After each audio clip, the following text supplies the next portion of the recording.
All right, guys, welcome to Off the Bench. Today we've got Leslie Andrews here in the house.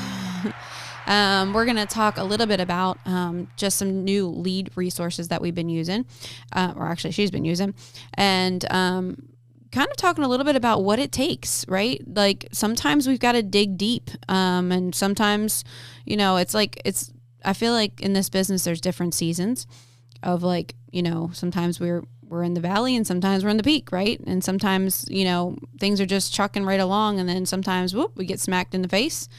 But then we just got to dig deep again, and, you know, and it's kind of like if you're consistent in the little things, when the big things come, they don't hurt as bad. But they do, there are stings, right? Oh, sure. Yeah. Like it's going to sting sometimes. But you're in business for yourself. So right. There's risk and reward, right?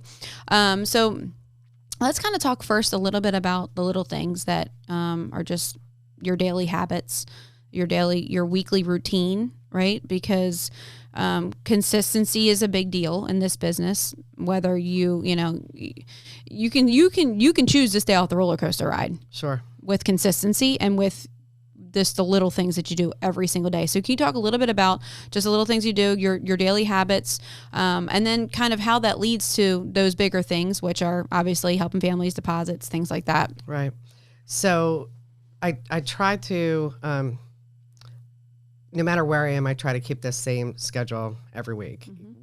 Whether I'm good at it or not, I try to keep the same schedule. So Mondays and Thursdays in the office or at home dialing. I prefer to be in the office. I'm more successful when I come in the office and do it because I'm here surrounded by everybody else. But normally I've learned, so the night before I'm going to dial is when I go in to get my bulk of leads, right? It doesn't mean, but with that being said, I also want to say I babysit the CRM, right? Because I look for specific leads. So whenever I see them, I'll buy them right out of the CRM. But for the most part, the day before my dial day is when I go in and buy them. And then I print them out, and a lot of people don't print them out, which is totally fine. I do. I'm a visual person. And I also separate them by what town they're in, what city they're in, so that, because that's how I want to dial, right? I don't want to, it happens sometimes, but I don't want to come in and shuffle through all my papers and do all that. So I'll come in and dial. You want to get in as early as possible, 7:30, 8, be dialing. I personally will stop dialing probably around noon. And then do like admin stuff or even run errands or whatever it is I have to do. And then start dialing again probably around 4 to however long it takes after that, whether that be, sometimes I can be done by 6, right? Sometimes I'm literally on the phone till 9 o'clock. Yeah. So on Mondays and Thursdays, those are my days for dialing, and that's what I do. But I try to set myself up the night before. And you run face-to-face? I do. Okay. I do all face-to-face. I'm trying to get up the courage. Honestly, this is the only thing that keeps me from doing telesales. I'm trying to get up the courage to do telesales. I don't know why I'm struggling with it so much, but maybe I'll get there. I really like people. I really like in-home. So it's easy for me to just kind of go and do that. Yeah. And then depending on how the week goes, I'll run on weekends, but it will either be, for me anyway, Saturday or Sunday. Until the weather gets colder.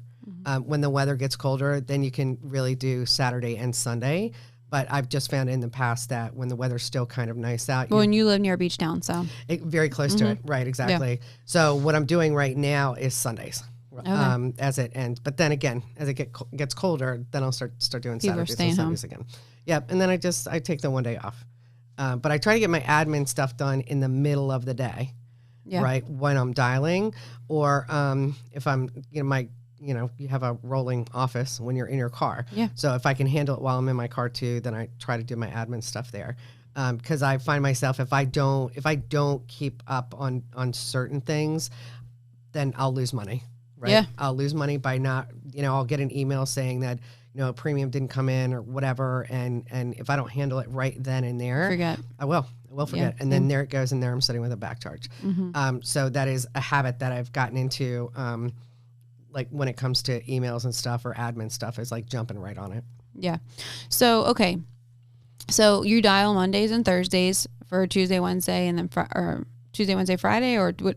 So So Monday I dial Tuesday, Wednesday, and then Thursday I dial for Friday, Saturday, or Friday, Sunday. Okay. And then when the weather gets colder, it will be Friday, Saturday, Sunday. Okay. So how many leads do you typically need for just at least one dial session? And tell us a little bit more about what lead resources you're using, whether it's a mail or internet or whatever you're getting out of the ILC. How many do you usually make sure you have for 2 days run? Well, I'll make sure. Well, I'll buy 100. Okay. Right. I'll still have leads left over from what I wasn't able to do, but I'll buy 100 each time. Okay. So I want to start off with at least 100 fresh ones. And then I'm probably still sitting on a pile of leads that I couldn't get a hold of before, but I'm going to dial through those as well. Okay. But I think 100 is a good number. Yeah. Now, are these 100 1 month? Are they 100 brand new? Are they, elaborate a little bit on what that looks like? So they're a mixture. I have work spots. So depending on if there happens to be a discount that week, that's going to be the bulk of what I buy. Okay. But then I'll do instance. I'll try to grab instance when I can. And normally maybe 10 of those. Yeah. But always the life leads with the beneficiary attached to it. That's why I babysit them. That's why I babysit the CRM. Whenever I see them, I go in and I buy them and I pull them out just because I'm finding great success with that. I'm aware Talk a little bit about that. What is that? So it's a life lead, just like a normal life lead. It's not an instant. It's a life lead where someone was looking for term or whole life or whatever, and they went somewhere and answered a series of questions. Whether they finish that question, those questions, or abandon it, that's where it comes from. But these internet life leads is that you're required. I'm assuming, and I think that's how it is. You're required to put a beneficiary on it in order to get information back. So people are putting whoever their beneficiary is. So that's a no-brainer. So when you call it, do you say that right away? Is it a name or is it like just no, it's niece? a name. Nope, wow. It's an absolute name. Tell me how you call it, because that's amazing. So and also along with it is it also tells on that specific lead, it tells you how much they requested. So whether it's how much are these? God, is that $9? What? I know. Okay. Like they're I see why you're babysitting them. I watch it all the time and I grab whenever I can. I would say I probably have 85% success rate on these. Wow. And I'm just assuming you 85% success rate. Are you talking like they answer, or are you talking like after they answer you set and you help? All of them. They answer, I set, and I help. Wow. Okay. With those, I'm very successful with the beneficiary ones. Okay. That's why I love them. I wonder if we can get those turned up. Right. That would be great. Let's email them when we hang up here or when we're done here. Because it's an extremely warm call. So I call them and I just introduce myself. My name's Leslie. I'm the local underwriter for your area. Our office received the request for information. The reason I'm calling is because I'm the most local underwriter to you, and I'll name like an area or whatever that seems to be close to them. And I say, now, I see that the amount you requested a quote on or some information on is this, but I also see that your beneficiary is that your daughter? Is that your son? Is that your husband? And I try to dig right into a feeling right then, and they'll go, oh, right, that's right. And then I just set it after that. And every single beneficiary lead that I've gotten that I was able to set an appointment with, I've sold. Wow. Okay. They're very warm. So after you confirm the amount and the beneficiary and you're asking who that person is to them, essentially, what do you say? So basically what we got to do now is... Well, they say, oh, yeah, that's my daughter. And I say, oh, okay, perfect. All right. Well, that makes a lot of sense. I said, good. I'm glad to hear that. So listen, like I said, I'm the local underwriter that's assigned to get the information to you. Just help see what you qualify for, answer any questions you might have, and then, kind of get you start moving in the right direction to put something in place. So they have me with several other families down in Lower Sussex County all day tomorrow. So I was hoping I could catch you for about 15 minutes while I'm there and just kind of get this taken care of. Are you still working? Are you retired? Are you on disability? And they'll tell me whatever it is. All right, perfect. What time do you normally get home from work? And I just said it. Like there is no that lead. And I didn't do it on purpose. It was kind of a feeling that I had. It was very warm. Like there's no, like I'm coming to your house. Yeah. That's what that was, which is unusual for me. There's a certain script for a certain leader. This is life insurance. I am a life insurance agent and I am coming to you to talk to you about this information that you asked for. And we're going to put something in place for you. Yeah. It's a very short set. I mean, I would think too, like for a new person, because it's like 2 yeses right out of the gate. I mean, wow. How more of a confidence builder? Because that's all we're doing in the beginning. Right. We're just trying to build confidence so that way they have enough courage to make it happen. Right. And so what a great resource for somebody who's brand new. Yeah, it's $9. It's not the $1 lead, but you're tracking your There's success. There's a discount on them right now. As a matter of fact, I just saw it yesterday. Okay. There's a discount on them right now. Yeah. So there you go. They even give you discount codes for them when you're a WorkSpots member. Right. But how fast we can get somebody's confidence up because they're immediately right out of the gate dealing with a couple yeses right in a row, and now they just have to pivot to make sure that they get them covered. Exactly. Even if it's a telesale, I would assume. Sure. It's just like, all right, well, so basically here's what we're going to do. We're going to, and you read the script. I mean, the telesale script, you just read it. Yeah. So even if you weren't seeing somebody face to face, I would say that if you were doing telesales, you should be looking in every county for these suckers because you're immediately getting yeses right out of the gate. And these are called internet leads with beneficiary. Right. Is that what it says in the ILC? Yeah. So, I mean, they're no brainers. Yeah.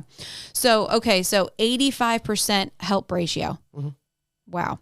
Now, are you finding that it's just singles or husband and wives, or what are you seeing most with them? Mostly singles. Okay. With them. But I had one. So I sold one the other day.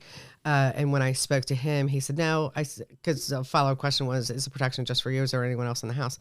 No, it's just for me. My wife already has it. And then I went and I sold him and I said, well, I'm here. Let me just do a quick review of your policy. This is one I posted in Slack. Oh. And come to find out that it was not a good policy at all. Her. Tripled her coverage, replaced the policy, tripled her coverage, and didn't move her premium at all. No, it was exact same policy, exact same premium. Instead of 8,000, it was like 24,000. Yeah. Okay. Yep. Yeah. So, wow. I guess they were happy. Him Extremely. For sure, or the kids that are going to get the benefit. Right. So yeah, he was pretty happy about it. Yeah. Yeah. He's like, score, hit the lottery today. You could kind of see that on his face. And I was like, tone it down. Right. I got you, buddy, but I'm going to leave before anybody says anything wrong. Right. Well, guys, there's your nugget for today. Get in there, dig in there and see where you can find these internet beneficiary leads. And 85%. Guys, it's super simple. She's casually talking to a human being who's actually just looking for coverage and want to protect, Bob or whoever, right. Little Tammy or whatever. Get in there and get yourself some of these leads and increase your confidence and increase your profitability too. $9, and then sometimes they're even discounted. So right. Thanks for sharing that because I didn't know. Appreciate it. Guys, till next time, we'll see you then.